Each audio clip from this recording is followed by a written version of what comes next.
Salam alaikum, bonjour tout le monde, c'est Dalila, étudiante en 5e année pharmacie. Je vais aborder avec vous aujourd'hui le cours de la multiplication des virus.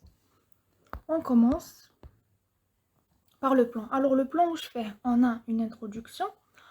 Ensuite, on va aborder c'est quoi la relation entre le virus et la cellule. Et puis enfin, on va voir les différentes étapes du cycle de la multiplication virale. Ils sont normalement au nombre de 6. On commence alors par l'introduction. Très simple, et c'est un petit rappel en fait. Alors, c'est quoi les virus? Les virus sont des parasites intracellulaires stricts. Ils ne peuvent pas se multiplier qu'à l'intérieur d'une cellule hôte en détournant la machinerie cellulaire à leur profit. Cela veut dire que les virus, comme vous le savez tous, que les virus, ils n'ont pas un système enzymatique propre à eux. Donc, ils doivent parasiter quelque chose. Donc, ils doivent vivre à l'intérieur des cellules. Les cellules leur apportent de l'énergie nécessaire pour se multiplier. Et donc, la machinerie cellulaire, par exemple, la cellule, quand elle des protéines pour l'organisme, tous les noms, tous les des virus. C'est ça ce que veut dire cette phrase. Ensuite, on a la connaissance des différentes étapes du cycle de multiplication virale représente un outil précieux pour comprendre la pathogenèse des infections virales et pour le développement de molécules antivirales. D'autre part, l'étude du cycle de réplication virale a permis d'améliorer nos connaissances en biologie cellulaire. En fait, le cours qui touche les étapes, vous allez comprendre que l'étude des étapes du cycle cellulaire a pour but d'apporter des informations qui seront utiles pour le développement de molécules antivirales. On passe maintenant à la relation entre le virus et la cellule.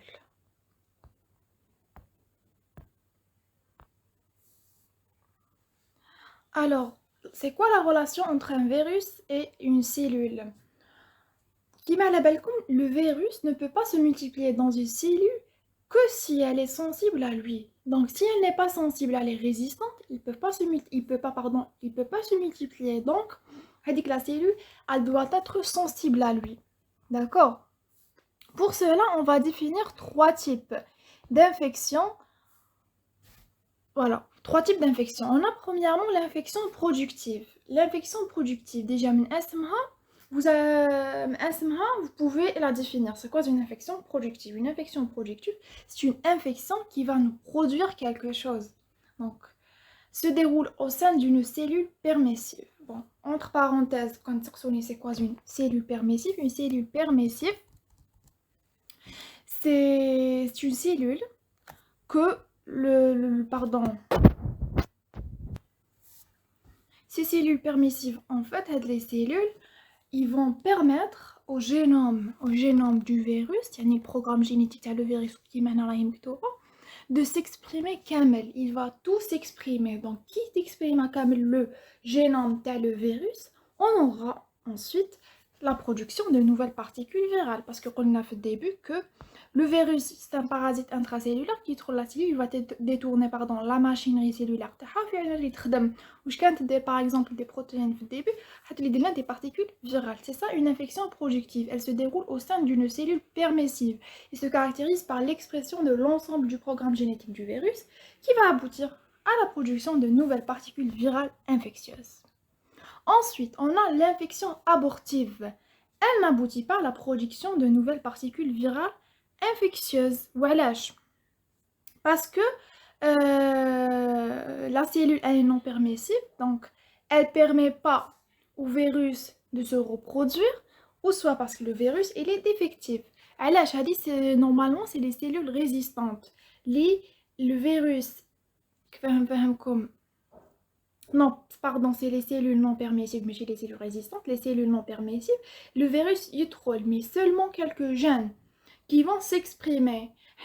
Tout le génome qui doit être exprimé. La cellule non permissive, seulement quelques gènes qui vont être exprimés. Cela ne va pas permettre de produire le virus. Ensuite, on a l'infection latente. C'est quoi une infection latente? Normalement, nous avons le terme fait d'autres modules. Une infection latente, elle se caractérise par une expression restreinte des gènes viraux dans les cellules transitoirement non permissives. L'infection latente, normalement, elle appelle comme l'infection latente, La clinique تكون muette. T'as, par exemple, tu es malade, بصح les symptômes مازال ما ظهروش عليك. C'est ça une infection latente. C'est après la durée d'incubation هذيك باش تبدا تظهر les symptômes. On passe maintenant aux différentes étapes du cycle de multiplication virale au cours d'une infection productive. Alors, la durée du cycle viral peut varier d'un virus à un autre en fonction de la taille du génome et la complexité du cycle. Donc, qui par exemple, c'est standard, qui standard. Donc, qui تقراو chaque virus après, تقراو تعرفوا شحال la durée تاع le cycle تاع chaque virus.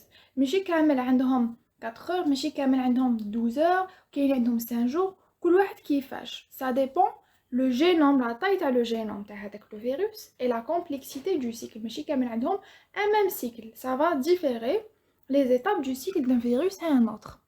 Un exemple comme 4 à 8 heures pour le polio et plus de 40 heures pour l'herpès.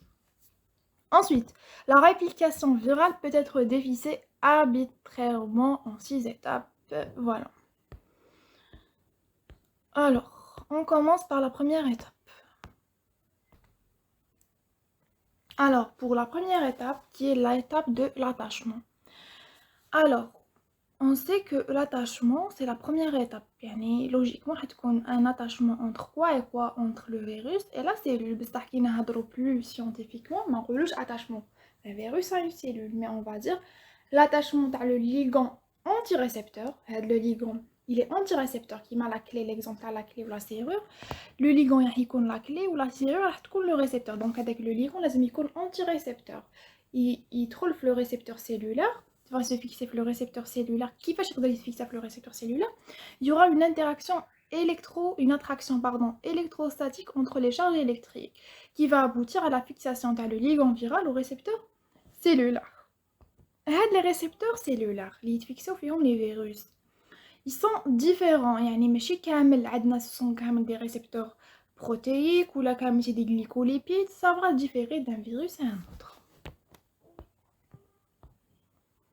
Ensuite, certains virus complexes utilisent plus d'un récepteur. On a les particularités. Les virus, il y a des virus qui utilisent un seul récepteur. Par contre, il y a des virus complexes, qui le poxvirus ou l'herpès, ils utilisent plus d'un récepteur. Donc, ils ont plusieurs alternatives pour la cellule. Il n'a pas le récepteur de la cellule, il c'est un autre récepteur. Ça, c'est vraiment complexe. Inversement, il y a d'autres virus qui ont le virus et l'adénovirus peuvent se fixer sur un même récepteur appartenant seulement à la famille des intégrés. Les virus ne pénètrent pas dans la cellule, ils peuvent être élevés de la surface cellulaire, bien sûr. Certains virus possèdent des mécanismes spécifiques de détachement, c'est l'exemple de la neuraminidase du virus grippal ou la relule influenza.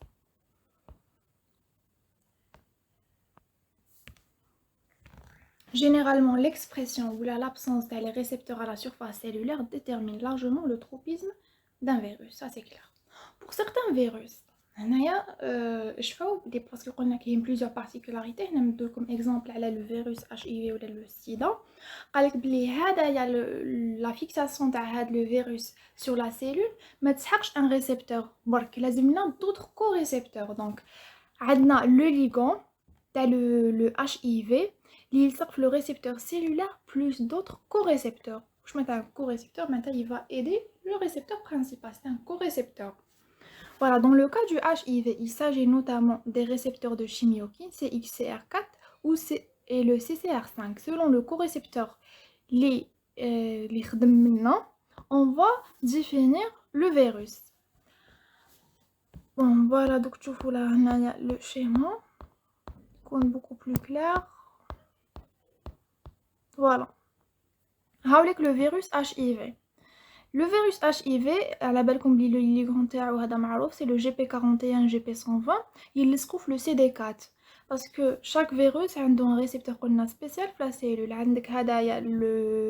Le virus HIV, le récepteur cellulaire, c'est le CD4. Et mais il s'agit le CD4, mais il s'agit aussi d'autres co-récepteurs, les sebums aussi pour la cellule. C'est le CXCR4 ou là le CCR5 ou là les deux. d'accord?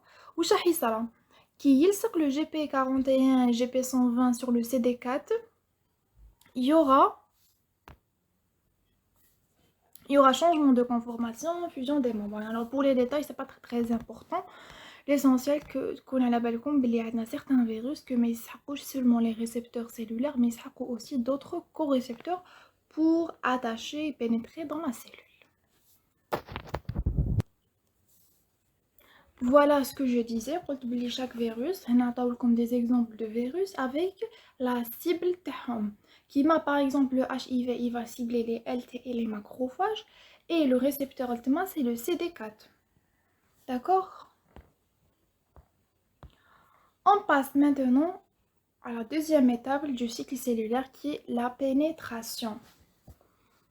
Alors, suite à l'interaction avec son récepteur, donc le ligand, il cercle le récepteur, donc la porte, elle va s'ouvrir. Le virus doit pénétrer à l'intérieur de la cellule. Contrairement à l'attachement, la pénétration, généralement, c'est un processus énergie dépendant. Il s'agit de l'énergie, mais le virus, il trouve la cellule sans énergie. Je vais oublier la première étape du cycle, elle est passive. La deuxième étape, elle est active. Première passive, deuxième active. Deuxième, donc pour pénétrer, de l'énergie. On avait juste besoin d'une attraction électrostatique.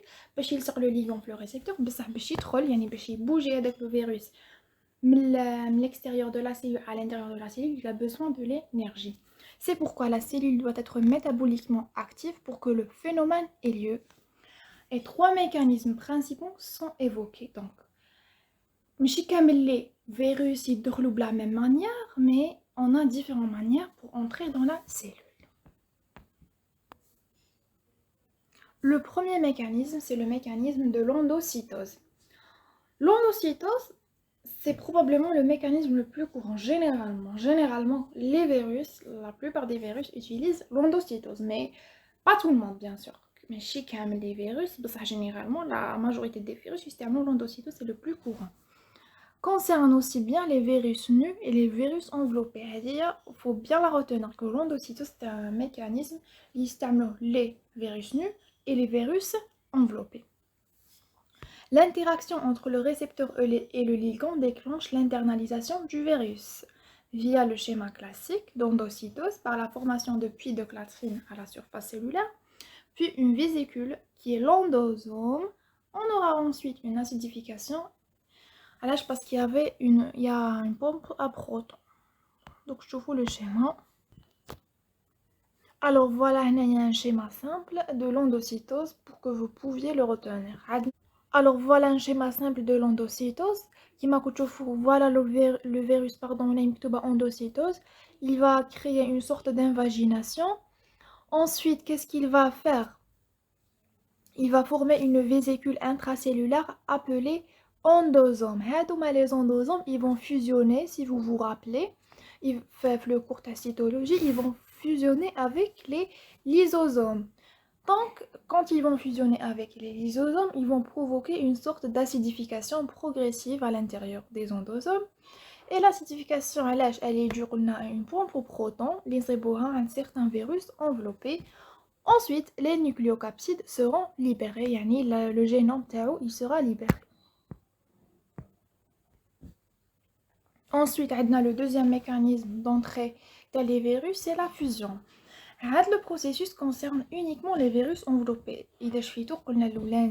L'endocytose concerne les virus enveloppés et les virus nus. La fusion de l'enveloppe virale avec la membrane cytoplasmique, soit directement à la surface cellulaire ou là après une endocytose, nécessite la présence d'une protéine spécifique de fusion au niveau de l'enveloppe virale. Exemple, l'hémagglutinine du virus d'influenza. Donc, on a une protéine spécifique, le virus, l'enveloppe virale qui va permettre la fusion. Ainsi, cette fusion aboutit à la libération de la capside virale dans le cytoplasme. Voilà, il y a un schéma pour les virus qu'on a enveloppés. Il y a un ligand viral spécifique. Il sert pour permettre la fusion et donc libération de le génome après le cytoplasme. C'était le VIH. Troisième mécanisme d'entrée, c'est le transfert. Il est beaucoup moins courant, beaucoup plus, c'est l'endocytose. Après, j'ai la fusion et le transfert, c'est le troisième mécanisme le moins courant. Le transfert du matériel viral se fait à travers la membrane cellulaire. C'est l'exemple du picronaviridé. هذا le picronaviridé, غير يتطاشى la cellule من الفوق qui tient le ligand récepteur, il va directement transmettre. Donc c'est pour ça on dit transfert. Il va directement transmettre هذاك le génome ديالو à l'intérieur de la cellule بلا ما تصرى يدخل و ما تصرى décapsidation et tout. Donc من الفوق برك يبعث le génome ديالو.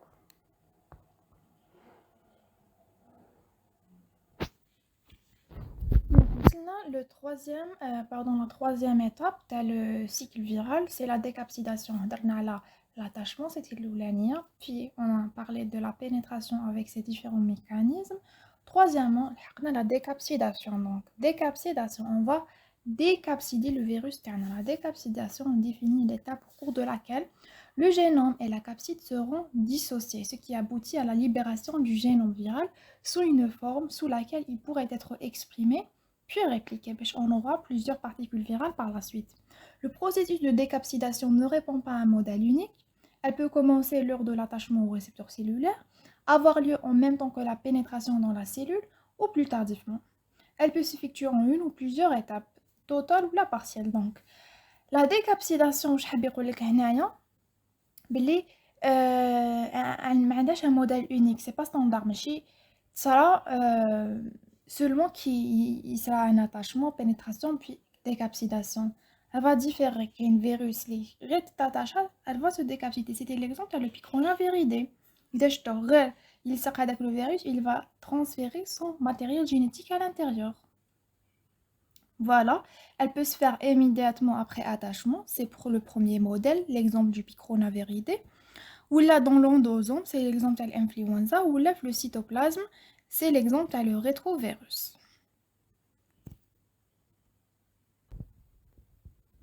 Quatrièmement, c'est l'expression et la réplication des génomes viraux. C'est d'autres sortes, c'est l'étape la plus importante. Cette étape, la stratégie de réplication de chaque virus dépend de la nature de son matériel génétique. Elle appelle comme les virus ماشي كامل عندهم ADN. كاين اللي عندهم ADN كاين اللي عندهم ARN كاين اللي عندهم ADN double brin كاين اللي عندهم ADN simple brin كاين اللي عندهم ARN double brin polarité positive etc. Donc vous allez voir هنايا نبداو virus par virus. On commence. Alors قالك que certains virus de la planche قالك que certains virus se multiplient le noyau parce qu'ils sont dépendants des facteurs cellulaires. Par contre, d'autres, ils se multiplient le cytoplasme, mais ils s'approchent les facteurs cellulaires. Donc, ils ont leurs propres facteurs. De la planche. Le cycle infectieux des virus à ADN double brin peut être subdivisé en 3 phases. Il y a normalement 2 phases, c'est la phase précoce et la phase tardive. Il y a 3 phases, c'est la phase précoce, réplication, puis la phase tardive. On commence. Généralement, les virus à ADN double brin, ils suivent les mêmes étapes que les gènes cellulaires. إذا تعرفوا les étapes de réplication d'un gène cellulaire, c'est la même chose. Alors, la première phase, c'est la phase précoce. La phase précoce, une partie du génome, mais le génome, je préfère aller directement au schéma, vous allez comprendre mieux. Donc, on a l'ADN double brin, l'oulani. Une partie du génome, je faut bien une partie, mais la partie, le génome, une partie non, elle va être transcrite en ARN précoce par une ARN polymérase, bien sûr. Et qu'à la belle combler la transcription, elle est dépendante d'une ARN polymérase. Donc, on aura des ARN précoces qui vont migrer vers le cytoplasme pour se traduire en protéines précoces. Mais les protéines sont des protéines non structurelles. Bon, c'est un cours qui m'a dit le bac. Transcription, traduction. Donc, on a l'ADN double brin. Une partie maintenant il a ARN précoce transcrite en ARN précoce. L'ARN précoce, il va se traduire quand il va migrer au cytoplasme, il va se traduire en protéines précoces non structurelles qui participeront ensuite à la réplication. Comme ici, donc un rôle d'enzyme, d'accord? Ce sont des protéines non structurelles, rôle enzymatique. Ensuite, l'ADN, subira une réplication par une ADN polymérase à l'aide des protéines précoces. Les protéines précoces ont un nombre de rôles avec l'ADN néoformé au cours de sa réplication et aussi la deuxième phase, c'est la phase tardive. La phase tardive c'est la phase où les ADN néoformés vont servir d'une matrice pour une nouvelle transcription. Donc les ADN néoformés qui fait comme c'est une sorte de matrice pour une nouvelle transcription. Donc qui trouve une nouvelle transcription, donc on aura de nouvelles ARNM, de nouveaux ARNM, les ARNM tardifs. Les ARNM tardifs, ils vont se traduire et on aura des protéines structurelles qui vont servir pour la capside et l'enveloppe des nouveaux virus. On passe maintenant au virus à ADN simple brin, donc ماشي double brin, ماشي bicaténaire, mais c'est le virus à ADN simple brin. Le groupe il est représenté par certains groupes de virus et la réplication elle est nucléaire et dépendante de la cellule hôte. Par contre, d'autres, ce sont des la multiplication elle est autonome, donc ما يسحقوش واحد آخر يعاونهم pour faire leur multiplication. كاين اللي يسحقوا d'autres virus pour se multiplier. Donc ça dépend. La multiplication de ces virus nécessite la formation d'un ADN double brin intermédiaire. Au début, on a un ADN monocaténaire, mais pour avoir la multiplication à la fin, on aura besoin de l'étape à dire d'un ADN double brin intermédiaire qui va servir de matrice pour la synthèse de progéniture ADN simple brin. Voilà un schéma qui va simplifier la réplication des virus à ADN simple brin, où premièrement, on a formation d'un ADN double brin DP, d'un ADN double brin à partir de l'ADN monocaténaire. Deuxièmement, cet ADN double brin, il va former une partie sera comme une matrice pour la réplication et l'autre, elle sera transcrite en ARN. Donc, une partie avec l'ARN double brin, une matrice pour la réplication et une autre partie pour la transcription en ARN pour avoir des protéines virales. Voilà.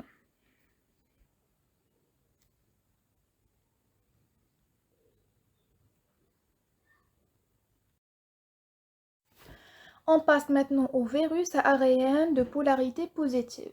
Ce sont des virus dont l'ARN génomique il est codant, ça veut dire qu'il est prêt à être traduit directement par les ribosomes de la cellule hôte. C'est un équivalent d'un ARNM. Un ARN positif est égal à un ARNM, donc il est directement prêt à être traduit en protéines, bien sûr, par les ribosomes de la cellule qui l'a parasité.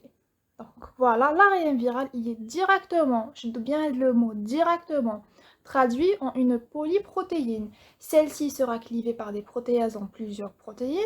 Ensuite, il y a synthèse d'un brin d'ARN négatif qui sera complémentaire à cet ARN viral grâce à une ARN polymérase ARN dépendante. Bon, je préfère nourrir comme le schéma, vous allez comprendre mieux. Donc voilà le schéma. Donc les virus à ARN simple brin positif, ils vont être répliqués par une ARN polymérase virale en un ARN antigénomique négatif. Ça veut dire qu'il est complémentaire. Antigénomique, ça veut dire qu'il sera complémentaire du premier ARN positif. Ensuite, il sera répliqué en ARN génomique. En même temps, avec l'ARN négatif, il donne aussi des ARNM qui vont par la suite donner des protéines de structure. Donc, avec les protéines de structure plus avec l'ARN positif, l'ARN négatif, ils vont nous donner des progénitures virales et donc des virions.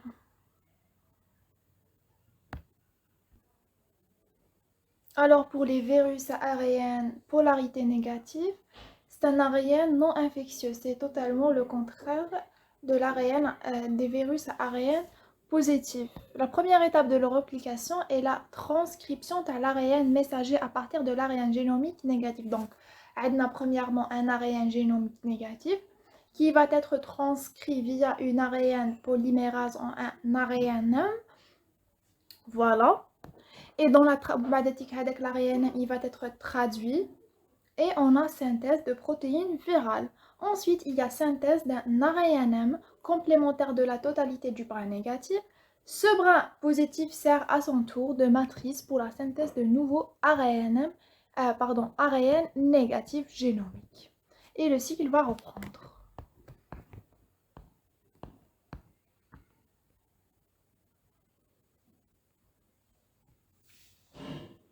Pour la classe des virus à ARN double brin, elle est représentée par les rhéoviridae, le rotavirus. Leur génome, il est segmenté, donc il est bicaténaire, pardon. Alors, on a d'abord... Alors, pour ce type de virus à ARN double brin, ou la ARN bicaténaire, ils sont représentés par la classe des rhéoviridae, rotavirus. Un seul brin sera transcrit en ARN, puis il sera traduit en protéines par la cellule. Donc, la première transcription, on aura un brin qui va être transcrit en ARN, puis traduit en protéines. La deuxième transcription, on aura formation de brins néoformés d'ARN viraux. C'est des détails bizarres.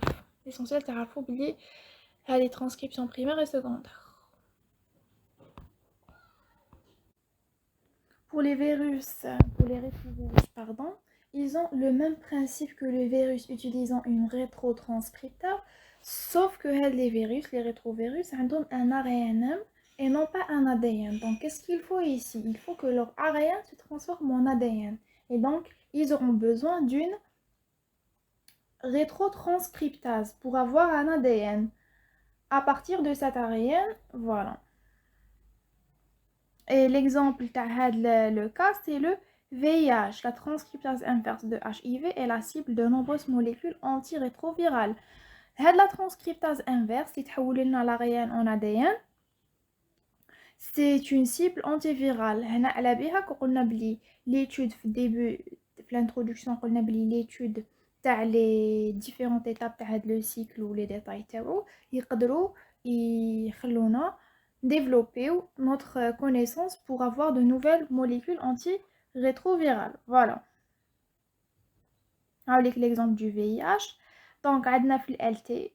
Le virus, il sort le LT. Le récepteur CD4 via son GP41, GP120, plus les co-récepteurs, donc le CXR4 et le CCR5 normalement. Voilà. l'ARN, il va être l'ADN via une transcriptase inverse. Puis l'ADN le noyau NRNM. l'ARN il va être traduit en protéines et les protéines ils vont nous donner des virions. Voilà. Voilà, c'est la même chose. C'est un autre schéma. Maintenant, pour les virus à ADN utilisant une reverse transcriptase pour leur multiplication. C'est le virus de l'hépatite. Donc, après pénétration et libération de la nucléocapside dans le cytoplasme, bon, disons de les étapes, donc on a le génome tana, une série d'événements font que l'ADN circulaire se retrouve au niveau du noyau sous forme parfaitement double brin et fermé de manière covalente. Celui-ci sert de matrice pour la transcription des ARN viraux qui sont exportés vers le cytoplasme où les protéines virales sont traduites. L'un des ARN, l'ARN prégénomique et la polymérase virale sont recrutés dans des capsides formées de l'antigène HPC et l'ADN du brin négatif et alors synthétisés par transcription inverse.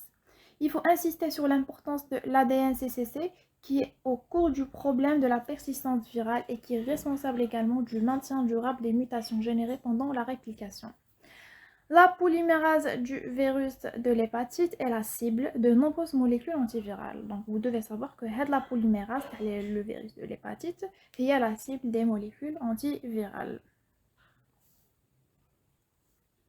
On arrive à l'avant-dernière étape qui est l'assemblage et la maturation. Donc, on a les pièces, donc les hommes assembler. Et bien sûr, ils vont être maturés. on a les nouvelles particules virales. Cette étape correspond à l'assemblage des protéines de structure, l'incorporation du génome dans la procapside. Donc, on a une procapside, on a des protéines de structure, ou donc le génome لازم يدخل le procapside. La maturation des protéines qui vont maturer par clivage protéolytique ou modification de conformation. On a quelques exemples. Je vous montre l'exemple où c'est le clivage de l'hémagglutinine du virus grippal par des protéases cellulaires.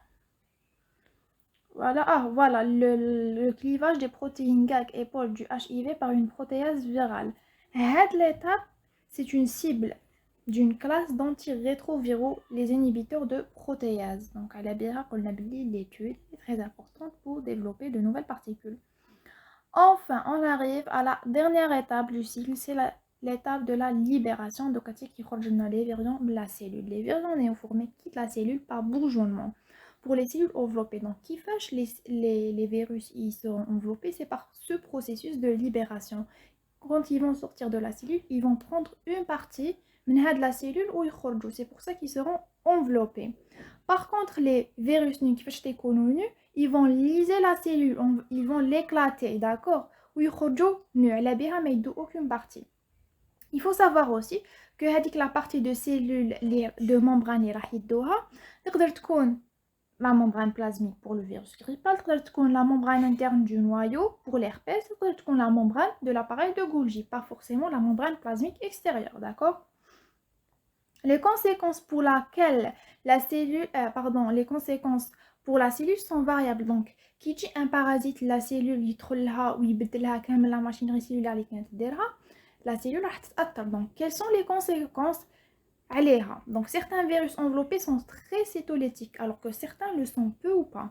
La libération des virus non enveloppés, au contraire, implique la lise de la cellule. Donc, les virus nus, on implique ils vont éclater la cellule. Donc, la cellule va être lisée.